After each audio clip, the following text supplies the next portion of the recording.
Everyone wants to take their business, their skills, to the next level. Small and mid-sized business owners have exceptional insight into how to do this.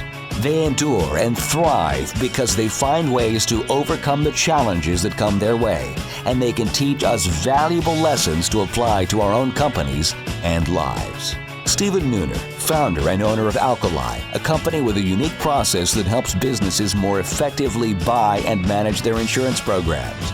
And Bob Gibbons, builder of Riata Commercial Realty, a real estate advisor and tenant advocate, are two prominent Metroplex businessmen who, along with their weekly guests, will ask their and your probing questions, finding impactful solutions that will help you reach for the next level. Here are your hosts, Stephen Nooner and Bob Gibbons. Welcome to The Next Level, conversations that propel business. This is your host, Bob Gibbons, and once again, I'm apologizing for Mr. Nooner. He's a slacker this week, not with us, but he'll be with us next week with another great guest. Well, this week our guest is Paul Spiegelman, and Paul is a longtime entrepreneur. In fact, an entrepreneur that sold the company to a larger company and had some lessons to learn from that. We'll talk about that a little bit. And then he founded a organization called Small Giants Community, which is a nonprofit, and we're going to get into that into a lot more detail later. And you can learn more about that at smallgiants.org. So org, clearly nonprofit. We're going to have to talk to you about why that is. Why don't you want to be for-profit anymore? So we'll get to that. And thanks for being with us this week, Paul. Thanks for being our guest. Good to be with you, Bob.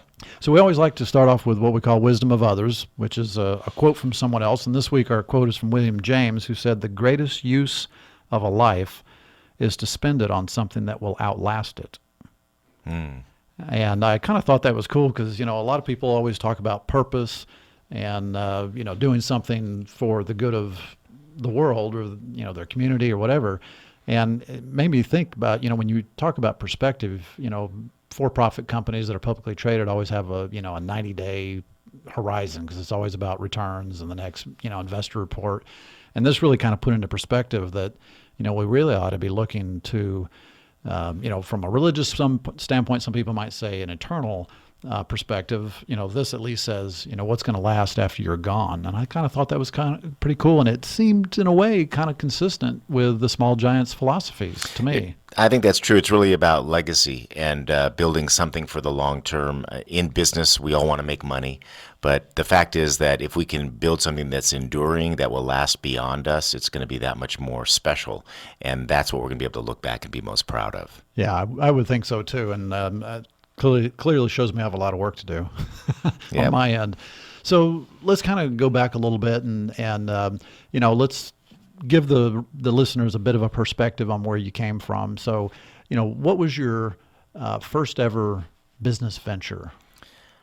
Well, my first ever business venture probably took me back to when I was used to work in restaurants and things like that. But I think my first business really true business venture on my own was one I started with my two brothers. And it was back in 1985 in Los Angeles where I was raised. And I was in the middle, and we always wanted to do something together. We didn't know what or when. I had gone to UCLA undergrad, went to law school, was practicing law with our dad, and not particularly enjoying the practice of law. Loved working with my dad, but I don't think the law was really for me. And my older brother, who had his own business building alarm systems for people's homes, approached Barry and I, our younger brother, and said, "Hey, let's go into business and let's develop a medical alert business for people with medical conditions," all coming out of an experience with our grandfather who had congestive heart failure at the time. And that you see those commercials every once in a while. I fall and I can't get up. Yeah, that so wasn't us. Guy? No, that wasn't us. Fact is, we couldn't afford to sell to the public, but it was the same idea that we could help people who needed medical emergencies. And because we had no money to sell to the public, our strategy became to go to local hospitals and sell the service to their patients that were leaving the hospital. So when you say sell to the public, you mean advertising? Correct. Okay. So the only way we could do it was through referrals, and we went to the source, really hospitals that treated patients that were going home that had medical conditions. And so we were there to respond to those medical emergencies. And so when you think of the bootstrap business or that started in the garage, that was us. We had an 8x10 room. We had a little receiving unit that we put in there so we could respond to people who had problems while they were at home. We built a unit in my garage that we would install in the home that would call us. And from day one, we were a 24-hour-a-day business. So we had a cot that we rolled in, and one of us slept overnight waiting for calls to come in, and a little portable shower outside for whoever had the night shift. Oh, that sounds horrible. I'm sorry to say. So one thing that's a lesson looking back is when it's your own, you don't care. You just do what you have to do. You don't complain about it. We were lucky that we started at a time where we were fairly young. Nobody owned anything. Nobody was married. Okay. So we could just go for it and take a little bit of risk, and that's what we did. Yeah, I mean, married with kids, that's going to be a really different situation. Yeah. But I guess it could have been a race to see who gets married first, because then that guy gets to be off the hook for that duty. Well, there's lots of challenges with that, and it wasn't. We were only a year into our business, and our younger brother Barry was diagnosed with a brain tumor. Oh, so my. right away, now we had two people sharing the cot. And Barry, although we were very fortunate, lived another 19 full years and grew our business with us. That was a tough early challenge. But again, you keep your head down, do what you need to do, and we found ourselves in business together. So how long was it before you hired somebody else to do the night shift? 2 years. Oh my! And we actually were in the office conference room where I practiced law with my dad. They owned this small building right near UCLA. So our first employee was a UCLA student, and our second and our third people who could fill in on that night shift once in a while. So what are the lessons learned from working with family? Well, I think that I would never rather have had any other partners than my family. And I've not ever had any partners other than my two brothers. So I can't speak to the other side, though I've heard lots of stories. And I think that no matter what, whether you have familial relationships with your partners or you don't, business is about relationships and trust. And so, but coming from a family that was raised with good core values, I think we trusted and respected each other. We didn't certainly look at things the same way all the same time. My older brother and I were the stronger, more driven ones, and butt heads a little bit. Barry was, we call the utility guy. He'll do whatever needed to be done, just didn't want to get in the mix and didn't want to argue about it. But looking back, we were very different not only in our personalities, but our talents. And I think that combination turned out to be really positive for us. Now, were there other siblings besides the three of you? No, just the three of us. Okay. And my older brother, Mark, actually left the business in 2000. And then Barry passed away in 2005. So after that, it was just me and my company and our employees. So we went through all those transitions over the course of time. And what size did you ultimately scale the business to? We scaled the business to a point where we were about $40 million in revenue and about 400 employees. Oh, that's pretty good size. Yeah, not too bad. And what I think one of the things I was most proud about, and that I know contributed to the culture that we built, is that we did it without outside capital. Never had any investors in the business. As many would, I'm sure, identify with. In the early days, we tried to raise money, and nobody would give it to us when we needed it. And then when we didn't need it anymore, everybody was throwing it at us, and we said, no, thank you. And we managed to stay that way up until the time that I sold the business in 2012. So at what point did you decide you needed to sell the business, or what circumstances led to that? And what, for you, when you start a company, I mean, it's your baby.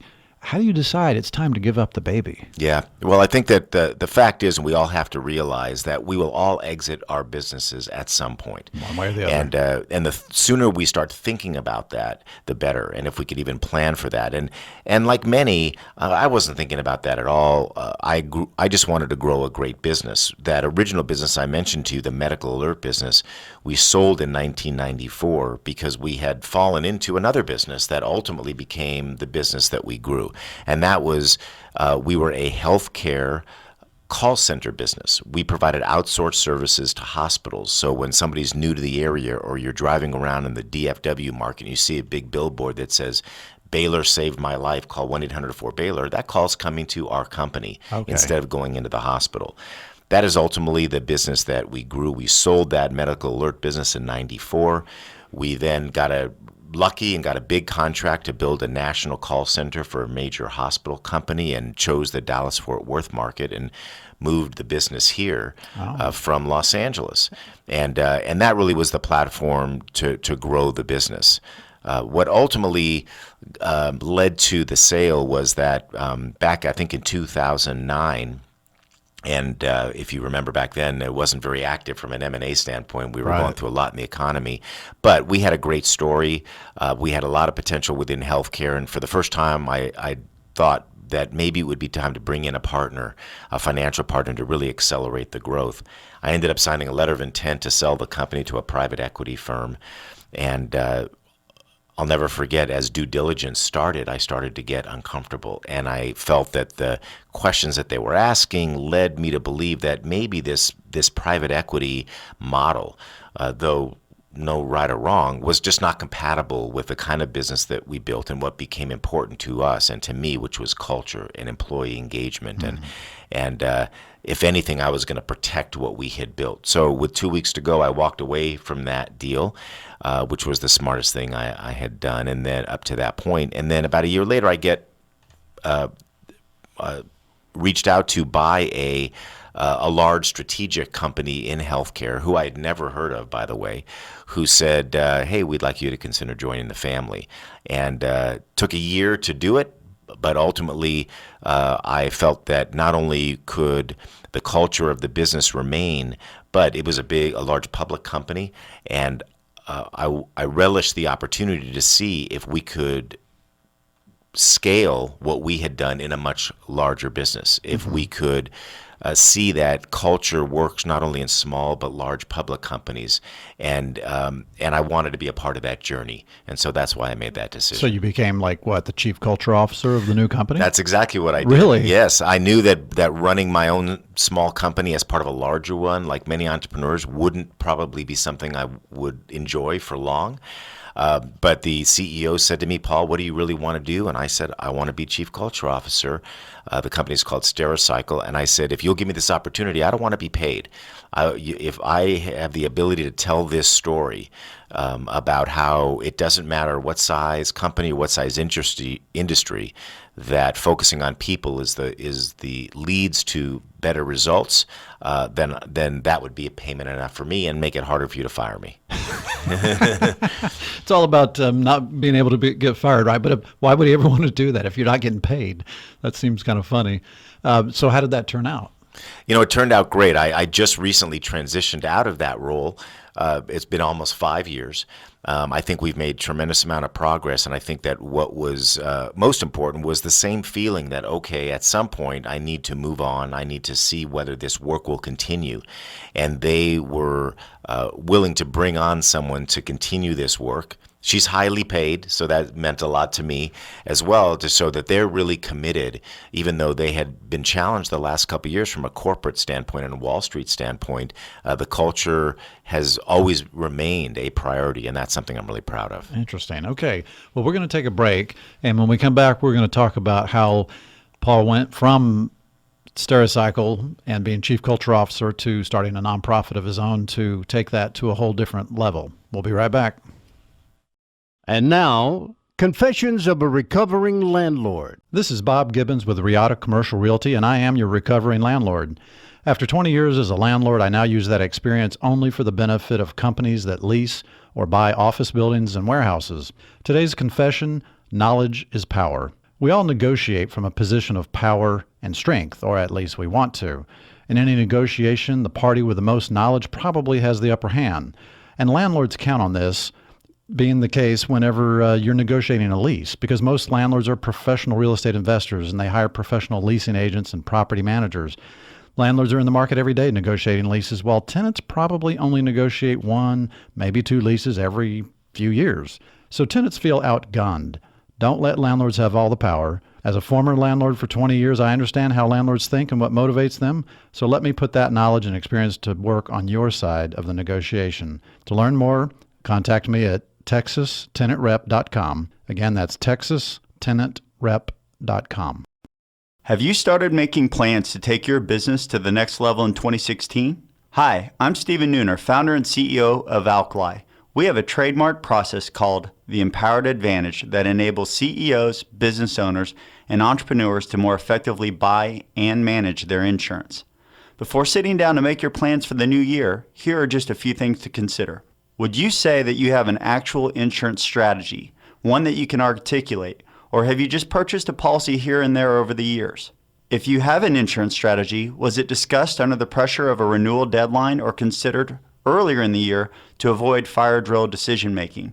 If your answer was no to either of these questions, then you may not have the right partner on your team. Visit alkaliservices.com to contact us and take the next step to a bigger and better future. Hi, this is Bill Bryce. I'm CEO of Alpha Trust. We sign documents electronically, but poor Bob's in real estate and he doesn't. We're going to fix that. Welcome back to The Next Level, Conversations That Propel Business. We're here with our guest, Paul Spiegelman, founder of Small Giants Community. You can find them at smallgiants.org. So, Paul, before the break, we were talking about your background of having started a couple of companies, selling one to a large company where you became chief culture officer, and then you transitioned out of that company, replacing yourself with someone else who's was paid a lot more than you were. That's right. Since you were working for free.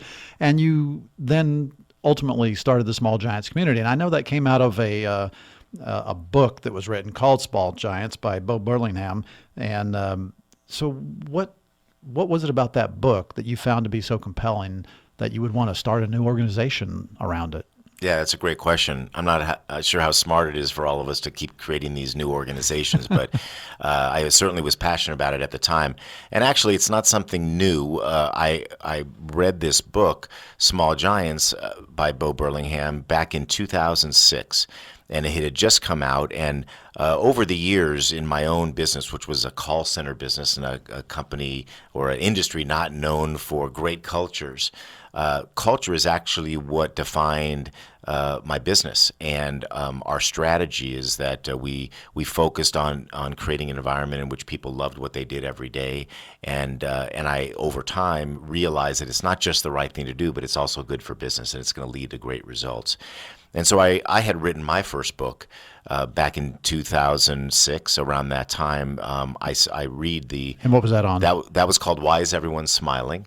And it's about culture, and it's kind of an autobiographical tale of my personal journey, and then very specifically and practically the small things that we would do in our company to engage our employees and build loyalty over time, and the relationship between culture, customer loyalty, and ultimately financial success. Okay. So that really has become my passion in business, is this whole idea of engagement and why it's important, and converting other leaders to thinking this way.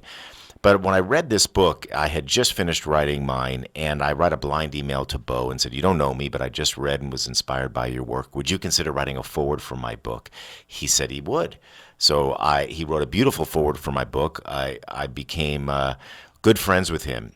And what he had done is he had told the stories of 14 companies that were all privately held. Many were family started, and talked about what was unique and common and special about them.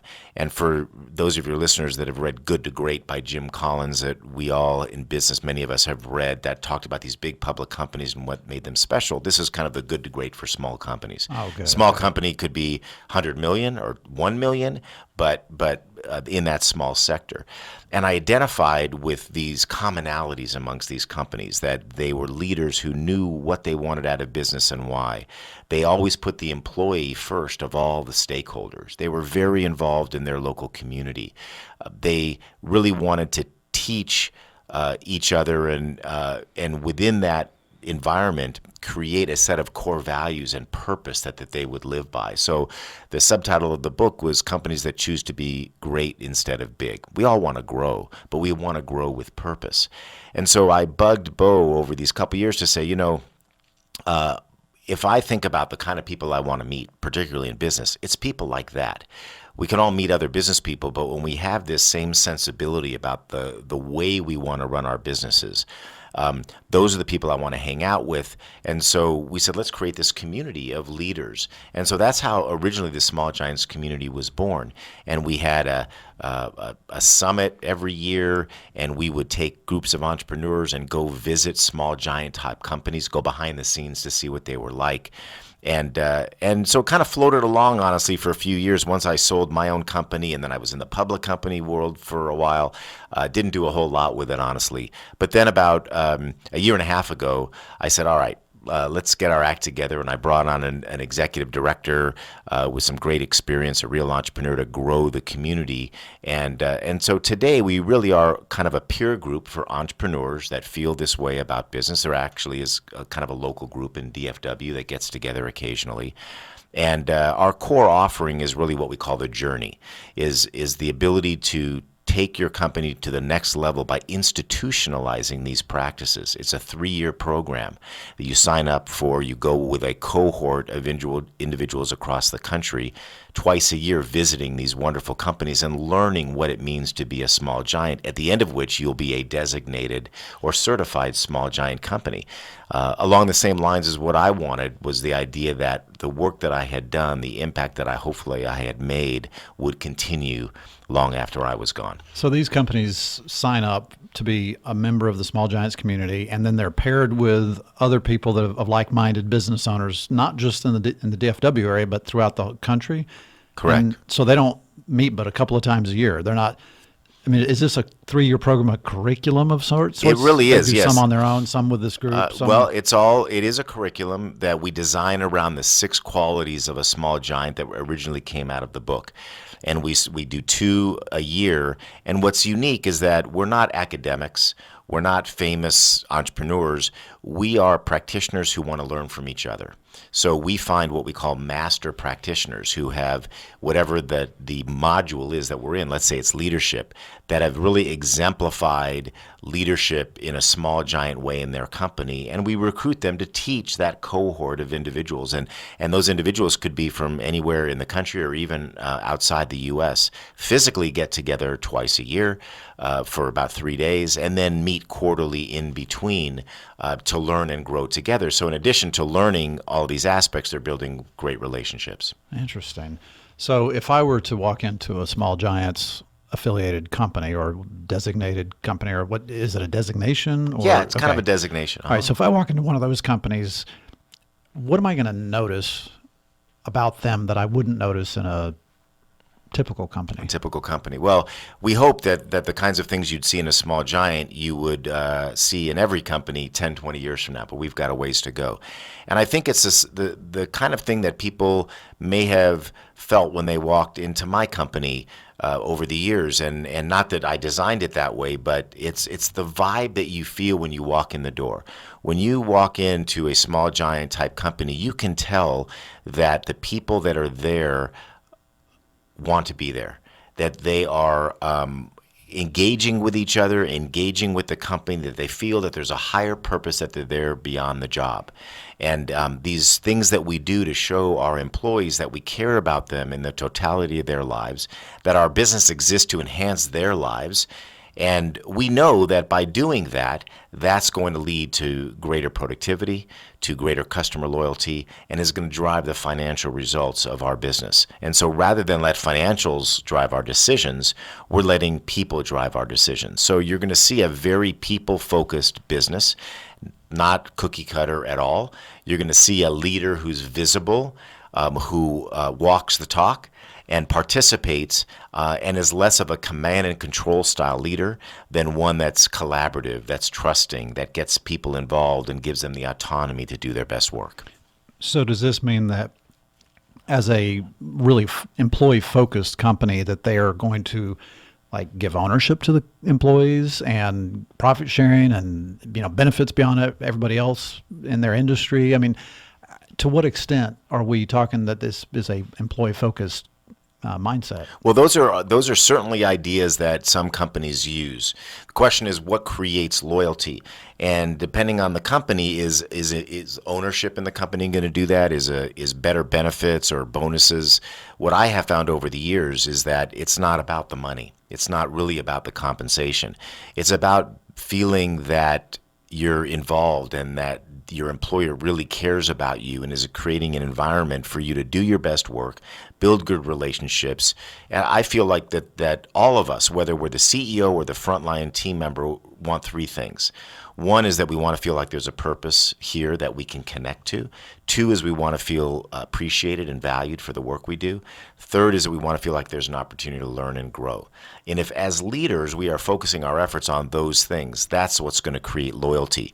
Not to say we don't all want to make more money or that giving bonus programs are those are all good, but that's ultimately not why the method that I have found is the most effective in creating loyalty. You know, my co-host Stephen, who's unfortunately not with us today, he's in the health benefits field, and it's interesting. He tells me the story about how one of the things they do whenever they take on a new client is they try to understand what the employees of his customers think is important. And so they do this customized survey for these companies, and they ask the employees to rank all the different benefits that they get and tell them what they really think. And it's surprising to some of those business owners, because sometimes those business owners, like one particular one had this, big break area with like foosball and free drinks and, just really tricked out like you would expect in Silicon Valley or something. Yeah. And that actually scored very low in what the employees cared about. And it shocked the business owners because they thought this is such a great thing. They talked it up so much in their recruiting, but ultimately, there were other things that those employees cared about more, and it really allowed them to better serve their employees once they realized that. The best part of that story is the fact that he's asking. And that's not what we do often as employers, is we assume we know what people want, and we really don't. And I think that's the key. And it may be a good, robust health plan, or it may be gym memberships, or it may be whatever it is that people want for themselves, and may have nothing to do with the foosball table. But we don't know until we ask, and then whatever they tell us, we need to listen. So what's the first step in becoming a small giant? I think the first step is committing. For a leader to commit to wanting to do business this way. Many of them resonate with the message, just don't know how to do it. And so the next is really creating that foundation of mission, vision, values. That is less than a plaque on the wall, and more how we do business every day. And when we create a company living those core values, then that's going to sustain over the long term. Interesting. Well, thank you so much for being our guest today, Paul. I've really enjoyed it. I'm sorry we don't have a lot more time. We could go on for another hour easily. For our listeners, please go to smallgiants.org to learn more. And please go to nextlevelshow.com to learn more about the radio show. And we also podcast now, so you can find us on podcasting. Just search The Next Level Show and search our archives. In fact, please look up Mike Rose with Mojo Media Labs. He is a Small Giants devotee, and he even takes it to the extent of open book management, where he actually opens up his books to employees. So it's a very interesting concept. We'll be back next week with another great guest. You have been listening to The Next Level, Conversations That Propel Business with Stephen Nooner and Bob Gibbons. Join us every Tuesday at 1:30 p.m. for more prolific conversations that will take your business to the next level.